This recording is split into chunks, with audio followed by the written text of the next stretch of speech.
জামাত আগে শহীদ মিনারে যেত, জাতীয় স্মৃতিসৌধে যেত, এখন হচ্ছে জামাত রিসেন্টলি যাচ্ছে না।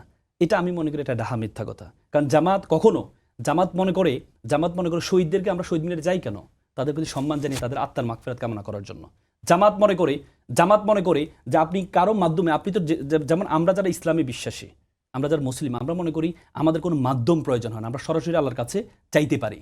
যেমন হিন্দু ধর্মে যারা বিশ্বাসী তারা মনে করে আমাদেরকে একটা মাধ্যম হয়ে চাইতো। আমি শেষ করি, হিন্দু ধর্মে যারা জামাতের মতিউর রহমান নিজামী এবং মুজাহিদ ম্যাডাম খালেদা জিয়ার পেছনে দাঁড়িয়ে শহীদ মিনারে আছে, এই ছবিটা কি দেখবেন আপনি? না, এটা আমি ব্যাখ্যা দিচ্ছি।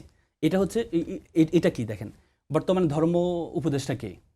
খালিদ সাহেব ওদিন বলেছে, তার বক্তব্যের মধ্যে বলেছে, আমি যখন মন্ত্রী হই তখন আমি চাইলেও অনেক কিছু ইসলামের বিপরীতে, কিন্তু আমাকে বাধ্য হয়ে রাষ্ট্রের কারণে আমাকে যেতে হচ্ছে।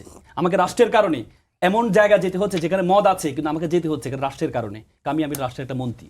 নিজামী সাহেব যখন একটা মন্ত্রী, এটা ক্যাবিনেটের মন্ত্রী, তখন তাকে রাষ্ট্রের যে পলিসি, এই পলিসি থেকে তাকে দেখেন, আল্লাহ রাসূল যখন 13 বছর আল্লাহ রাসূলকে আল্লাহ তাআলা পাঠিয়েছে হচ্ছে মূর্তি ভাঙার জন্য, কিন্তু আল্লাহ রাসূল 13 বছর মক্কাতে মূর্তির সামনে রেখে নামাজ পড়েছেন। কেন? কারণ তখন ইসলামী স্টেট হয় নাই। যতক্ষণ পর্যন্ত ইসলামী স্টেট হবে না, ততক্ষণ পর্যন্ত আপনি চাইলে, শরীয়তে একটা বিধান আছে, আল ফিতনা তো আসাদ্দু মিনাল কাতলে, যখন কোনো কিছু ফিতনা তৈরি করে এটা হচ্ছে হত্যার থেকে নিকৃষ্ট। আপনি কোথাও ফিতনা তৈরি করার সুযোগ নেই।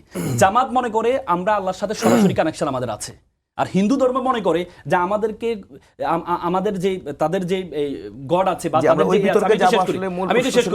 আমি এটা শেষ করি, তাদের থিওরি হচ্ছে আমাদের মূর্তির মাধ্যমে যেতে হবে। আর যারা মুসলমান তারা মনে করে আমরা সরাসরি আল্লাহর সাথে কানেকশন আছে। জামাত মনে করে যে স্মৃতিসৌধে আমরা তাদের জন্য দোয়া করব, মসজিদে তাদের জন্য মিলাদ করব, তাদের জন্য আমরা দোয়া করব, তাদের আত্মার মাগফিরাত করার জন্য, যেন আল্লাহ তাআলা তাদেরকে শহীদি মৃত্যু হয়। জামাত এই থিওরিতে মনে করে, এটা শুধু জামাত না, যে বিএনপি যার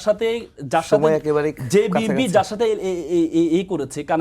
জোট করেছে, জমিয়ত, সে জমিয়তও কখনো স্মৃতিসৌধে যাওয়া এবং কি এটাকে কখনো তারাও এটাকে অ্যালাউ করে না, কখনো যাবেও না তারা।